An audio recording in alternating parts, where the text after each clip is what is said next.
en 2016, SCV Domaine Skiable a lancé un programme en fait, d'autoproduction d'énergie sur le domaine skiable en réutilisant un maximum d'infrastructures existantes au domaine. L'objectif du projet était de produire 30% de notre besoin énergétique annuel grâce aux énergies renouvelables et de cocher les 3 cases des 3 types d'énergie que sont le photovoltaïque, l'hydroélectricité et le petit éolien. Donc pour produire de l'hydroélectricité, nous nous servons des infrastructures de neige de culture qui sont assez similaires. On se sert d'anciens captages qui servaient à la neige de culture comme captage pour l'hydroélectricité. On achemine l'eau dans des canalisations de neige de culture jusque dans des salles de machines de neige de culture dans lesquelles sont implantées les turbines.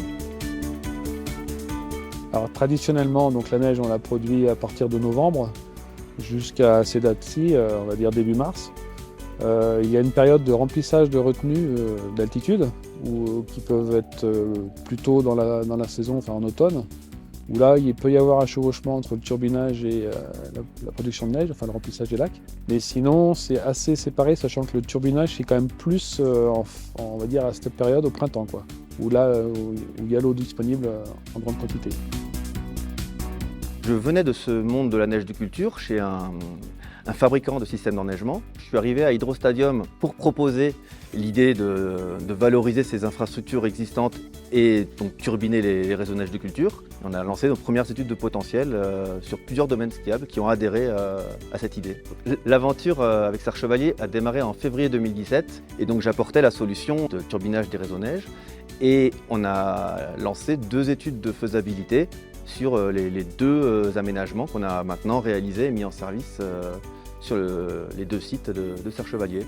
Hydrostadium accompagne les exploitants de domaines skiables de la détection du potentiel jusqu'à la mise en service de l'aménagement avec une solution totalement intégrée qu'on appelle Hydroneige. Donc la prise d'eau de Villeneuve qui dérivait 30 litres par seconde, on a refait totalement la prise d'eau pour dériver aujourd'hui 370 litres par seconde. Donc la prise d'eau Coanda est composée d'un écran Coanda de maille 0,6 mm surmonté par une pré-grille vibrante, d'un clapet de chasse en rive droite et d'ouvrage en berge en rive gauche avec un dessableur surdimensionné de 16 mètres pour assurer la granulométrie de 200 microns imposée par les pompages neige de culture, d'un bassin de mise en charge et d'un local vanne de tête.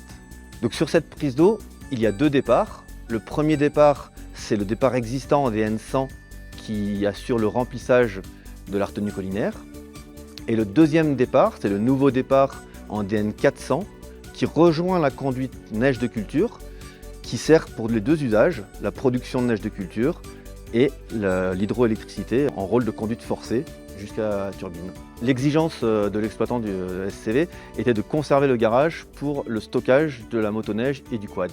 Donc c'est pour ça qu'on a optimisé le design de l'installation pour pouvoir mettre la machine le plus au fond possible et laisser la première partie pour le stockage des véhicules.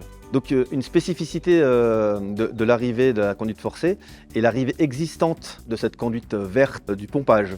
Et sur cette conduite, on a réalisé un T pour descendre vers la vanne de pied de la turbine.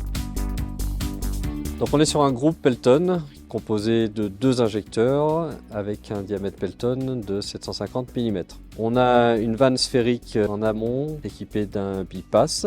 On a dû, pour des contraintes d'intégration, soigner la forme du collecteur. On avait un espace réduit, il a fallu donc adapter la forme de l'injecteur pour permettre un bon accès et la manœuvre des injecteurs et des vérins d'injecteurs notamment. Alors, une des particularités des réseaux neige et des exigences des exploitants, c'est qu'on voulait s'affranchir d'une centrale oléo-hydraulique. On a donc une vanne de garde qui est avec un servomoteur électrique. De même pour les 2 injecteurs, vérins électriques, tandis que le déflecteur est à commande pneumatique avec un petit groupe pneumatique et un ballon de réserve. Ce ballon permet donc d'appliquer les déflecteurs sans énergie en cas de coupure électrique et les injecteurs et la vanne qui sont eux à commande électrique disposent d'une batterie pour toujours être capable de mettre en sécurité les installations, les mettre à l'arrêt si on a une coupure d'électricité.